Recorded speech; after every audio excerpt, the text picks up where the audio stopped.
kasih. Assalamualaikum warahmatullahi wabarakatuh. Waalaikumsalam. Saya kembali kepada topik yang kita akan bahas hari ini adalah menjaga independensi kolegium pasca keputusan Mahkamah Konstitusi nomor 111.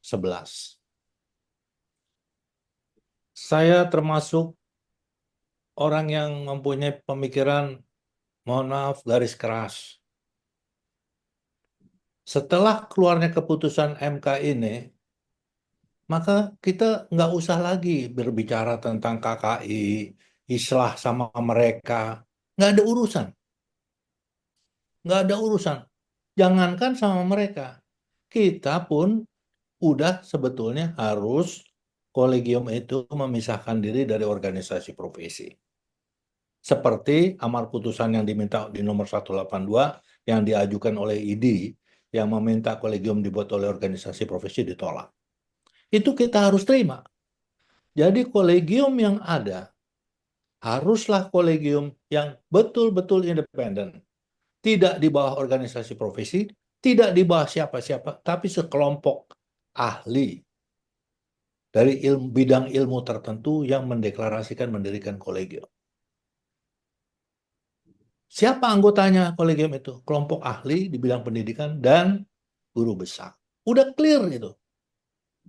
Lalu mohon maaf kepada yang agak saya kata-katain selalu teman-teman saya yang selalu bilang perlu Menko, perlu presiden, perlu menteri.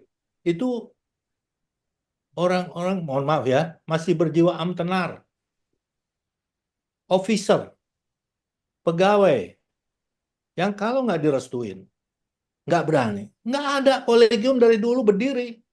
Nggak pernah ada urusan sama menteri. Nggak ada urusan sama presiden. Nggak ada urusan sama berdiri-berdiri. Kita tahu guru-guru kita itu mendirikan kolegium. Kiprahnya terbukti. Nah, yang seperti itulah mari kita perjuangkan. Jadi jangan ragu-ragu, boleh. Karena PP itu udah juga dibahas di dalam amar putusan. Pasal 272 Undang-Undang Kesehatan, ayat 5. Setelah ini akan dibentuk peraturan pemerintah yang ujung-ujungnya, ini perubahan MK, harus mengedepankan independensi. Udah. Jadi percaya dirilah. Segera. Jadi menjaga independensi kolegium, segeralah. Hei para ahli, hei para guru besar dari bidang ilmu tertentu, segeralah deklarasikan. Deklarasikan kolegium independen. Ya, ini Tanpa bentar. ragu-ragu lagi. Ya, oke. Oh, nanti begini PP-nya. Kita PP harus menyesuaikan kepada independensi. Jangan kita menunggu PP. Kalau menunggu PP dimainkan lagi sama orang sebelah. Saya mohon maaf nih, saya menyampaikan prediksi saya bahwa mereka udah membuat majelis pakar. Buat apa? Kok baru sekarang setelah ada keputusan MK keluar majelis pakar, dia siap-siap. Kalau kasasi kami, dokter kasasi kami berhasil, dan kami memenangkan bahwa kolegium yang dibentuk Kemkes itu tidak mempunyai kekuatan hukum lagi, maka dengan serta mereka akan membentuk kolegium independen. Udah siap dia. Buat apa dia sekarang kok baru bikin tim pakar? Udah ada guru besarnya, udah ada konsultan-konsultannya, ada sebagian KPS. Mereka udah siap itu. Tapi mereka menunggu. Kalau keluar keputusannya memenangkan doktorat tentang kita yang ajukan ke PT UN itu, maka dengan serta-merta mereka jangan diduluin. Jadi sekali lagi saya menganalisis keputusan MK itu tidak dalam dan tidak susah. Jelas gamblang. Kolegium dibentuk oleh kelompok ahli bidang ilmu tertentu dan bersifat independen dan merupakan unsur dari konsil.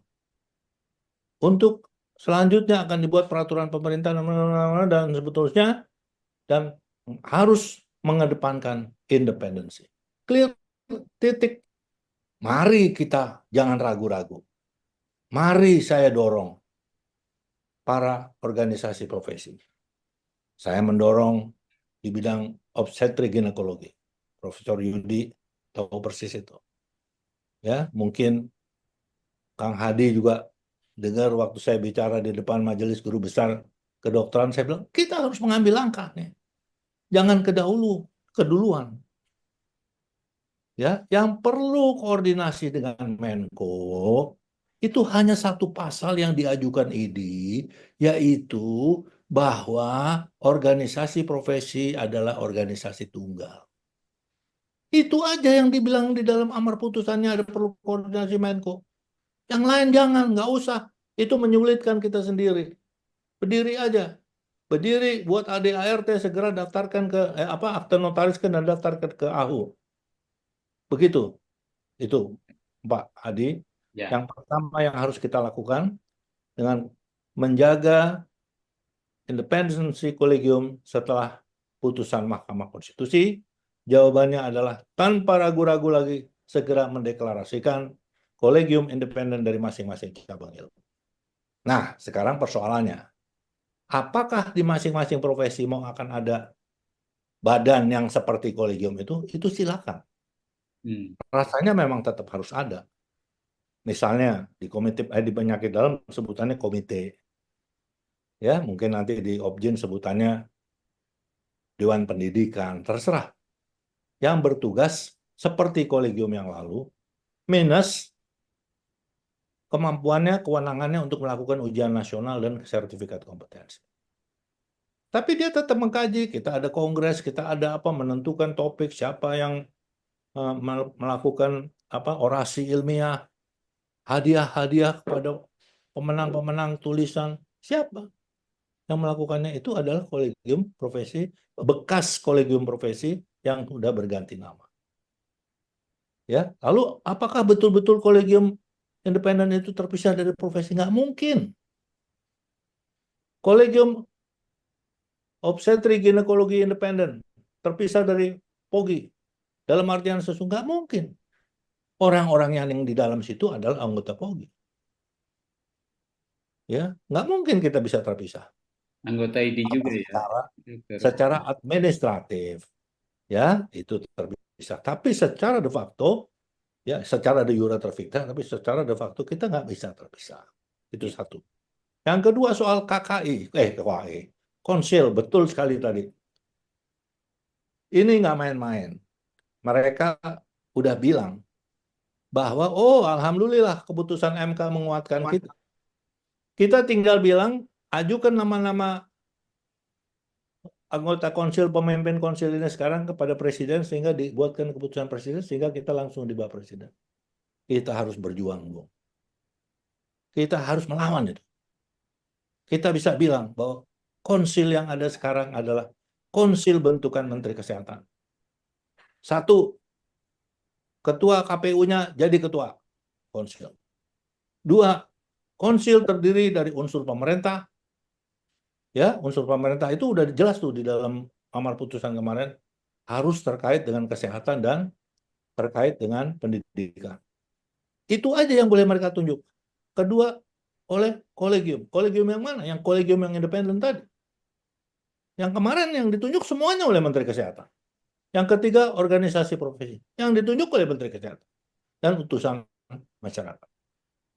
Ini kita harus berjuang dan melawan. Bahwa itu konsil kesehatan Indonesia yang ada sekarang ini adalah cacat hukum. Apalagi mengacu kepada MAM. Jadi harus. Yang melantik siapa konsil kesehatan kemarin? Menteri Kesehatan. Berarti di bawah Menteri Kesehatan. Dulu konsil itu dilantik oleh Presiden. Jadi mari kita berjuang untuk menjaga amar putusan itu yang tadi yang nomor satu. Menjaga keputusan independensi kolegium dengan segera membentuk dan mendeklarasikan kolegium independen dari masing-masing cabang ilmu tanpa ragu-ragu. Ya, kita terlindungi sekali secara undang-undang. Kita nggak usah khawatir. Kemarin ada omongan di Objin menunggu PP, saya bilang menunggu PP bisa 2 tahun. Digoreng-goreng, goreng-goreng bisa 2 tahun. Saya pernah terlibat membuat PP nomor 61 tahun 2014 tentang reproduksi. 2 tahun baru jadi. Kenapa? Jadi konsep draft dia mesti dibawa dulu harmonisasi interkementerian. Lah selesai di situ, bawa lagi ke Kumham, harmonisasi antar kementerian. Selesai situ, bawa ke Seknek. Baru bahas nanti Seknek diajukan presiden tanda tangan. Bisa 2 tahun. Setahun udah cepat. Nggak usah takut. Karena udah ada payung pasal 5. Ayat 5 pasal 272 Undang-Undang Kesehatan tentang kolegium. Ya, nah, memang yang harus kita berjuang betul adalah konsil. Untuk itu kita harus bisa meyakinkan presiden bahwa betul harus dibentuk oleh presiden, dan tadi KMKes boleh menunjuk wakilnya, tapi untuk unsur itu aja. Dikti boleh menunjuk wakilnya, boleh untuk unsur itu aja. Tapi unsur profesi harus ditunjuk oleh organisasi profesi, unsur kolegium harus ditunjuk oleh organisasi kolegium. Masyarakat yang mungkin itu juga kementerian. Saya kira itu Pak Hadi, saya termasuk orang yang lugas-lugas saja. Nggak perlu panjang lebar, nggak perlu kita bahas yang dulu-dulu, nggak perlu kita islah-islahan, nggak usah. Ya, nggak usah islah-islahan. Ngapain kita islah sama yang udah jelas melanggar undang-undang? Kemarin waktu di IDI saya bilang itu pasal 541, itu bunyinya adalah kolegium harus profesi harus membubarkan diri setelah adanya kolegium yang sesuai dengan undang-undang. Mana undang-undang yang udah sesuai? Kolegium KKI sesuai undang-undang. Undang-undang mana? Apalagi setelah keluar keputusan MK. Ya. Ya, Pak Adi ya. Saya kira Ya. itu. Terima kasih. Assalamualaikum warahmatullahi wabarakatuh. Waalaikumsalam. Mempertegas. Sebelum ke Prof. Teddy, nanti saya ingin menanya tentang forum guru besar nih yang sangat penting. Saya ingin memperkuat dahulu dengan Pak Dr. Joko Widiarto. Selamat malam, Dr. Joko. Ya, Selamat malam, Kang. ya, Sorry. Ya. ya. Ini kan sudah jelas bahwa sebetulnya putusan MK, tapi kan kita tetap di bawah ritme daripada pemerintahannya. Apakah memang pembentukan pertama kolegium itu harus melalui pemerintah? Karena nanti kalau tidak kita dianggap ilegal. Karena terbukti kolegium, perhimpunan, antara perhimpunan dan kolegium, oke lah itu saling berkaitan. Yang tidak menyerahkan perubahan itu dianggap terputus komunikasi komunikasi tentang ininya ya, Dr. Joko ya, ya pembukaan tentang di Menkum ya sekarang. Nah itu ada, kalau nggak salah ada 5 ya. Ini juga ada PDUI, ada POGI, ada IDAI, ada 4 ya, Rehab Pendidik. Nah ini pandangan Dr. Joko, kira-kira ajakan dari Dr. Nurdadi, bukan ajakan ya, sebetulnya sesuatu yang memang kita pahami bahwa MK sudah menggariskan tidak berhubungan dengan pemerintah, pemerintah hanya mengesahkan, tidak berhubungan juga dengan organisasi profesi. Jadi perkumpulan ahli, para ahli lah di bidangnya tentang kolegium ini. Gimana, Dr. Joko? Mohon maaf interupsi sebentar, Pak Hadi. Ya, silakan. Surat itu ternyata hoax, Pak Hadi. Oh, ya, iya. Hoax. Saya berani jamin. Apa tandanya? Tanggalannya ditulis tangan. Oh, iya. 2, tidak ada barcode. Dari Menkum ya. Ya. Menkumham Ya, tidak ada barcode. Ya. Yang ketiga, ya, itu kalau tahu benar tanggalannya sebelum keputusan MK. Ya, Betul, jadi betul. nyatanya Pogi sampai hari ini nggak dibekukan, nggak Oh, ada. Itu hoax. ya. Saya berani bilang, siapa yang bilang hoax, Nurdadi. Terima kasih, mohon maaf Pak Joko. Makasih. Silakan, Dr. Joko. Ya. Iya, iya. Makasih banyak, Kang. Assalamualaikum, Bro.